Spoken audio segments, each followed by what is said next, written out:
চুরি হয়ে গেছে বৈদ্যুতিক সরঞ্জাম, আসবাবপত্র ও অফিস ঘরের দরজা জানালা।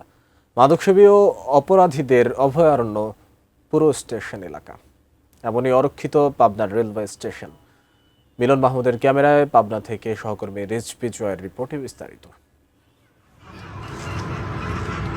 ঝকঝকে প্ল্যাটফর্ম, আধুনিক স্থাপত্যের অফিস ও আবাসিক ভবন পড়ে আছে। সুবিশাল এলাকা নিয়ে 2018 সালে সাড়ম্বরে যাত্রা শুরু করে দীর্ঘ প্রতীক্ষিত এই পাবনা রেল স্টেশন। প্রায় 2.25 কোটি টাকা ব্যয় প্রকল্পে আধুনিক স্টেশন কমপ্লেক্স ছাড়াও নির্মিত হয় ঈশ্বরদী থেকে ঢালারচর পর্যন্ত নতুন 79 কিলোমিটার রেলপথ ও 9টি স্টেশন। কিন্তু উদ্বোধনের 8 বছরেও এ পথে পাবনা থেকে রাজশাহীগামী ঢালারচর এক্সপ্রেস ছাড়া আর কোনো ট্রেন চলাচল না করায় হতাশায় পরিণত হয়েছে পাবনাবাসীর স্বপ্নের এ রেল স্টেশন।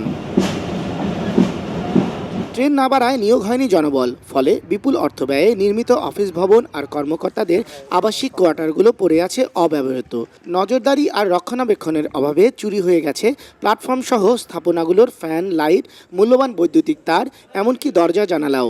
লুট হয়ে গেছে সুপেয় পানির টিউবওয়েল ও সাবমার্সিবল পাম্পগুলো। রাতের আধারে তো বটেই, দিনে দুপুরে প্রকাশ্যেই চোখে পড়ে মাদক সেবীদের দৌরাত্ম্য। নিরাপত্তা সংকটে খোদ রেল কর্মচারীরাও থাকেন আতঙ্কে। চুরি চামারি হয়, এখানে কোনো নিরাপত্তার কোনো ব্যবস্থা নাই। উন্নয়ন করছে, করার পরে এটা দেখাশোনার কেউ পাই নাই। স্টাফদের মানে ঝুঁকিপূর্ণ, আমরা নিজেরই নিরাপত্তা পাচ্ছি না। সন্ধ্যার পরে আসলেই দেখতে পারবেন যে এই ল্যাম্পপোস্টের বাতি সবগুলোই বন্ধ। কোয়ার্টারগুলোর যে নাজেহাল অবস্থা, এগুলো বিভিন্ন রকমের অনৈতিক কাজ, যেমন নেশাগ্রস্ত কাজগুলো হয়, এতে করে একটা খুব খারাপ অবস্থা বিরাজ করতেছে। কর্তৃপক্ষ অবশ্য বলছে শীঘ্রই পাবনা স্টেশন থেকে ঢাকা সহ বিভিন্ন গন্তব্যে চলবে ট্রেন। জনবল বাড়লে কাটবে সংকট। যখন ট্রেনের সংখ্যা বাড়বে তখন নিরাপত্তা কর্মীও বাড়বে, ম্যান পাওয়ারও বাড়বে সেই অপারেশন করার জন্য, তখন সেখানে আরো বেশি অ্যাক্টিভিটি হবে। রাষ্ট্রীয় অর্থের অপচয় রোধে পাবনা রেল স্টেশনকে দ্রুততম সময়ে পূর্ণাঙ্গ কার্যকরের দাবি স্থানীয়দের। রিজভি জয়, ATN নিউজ, পাবনা।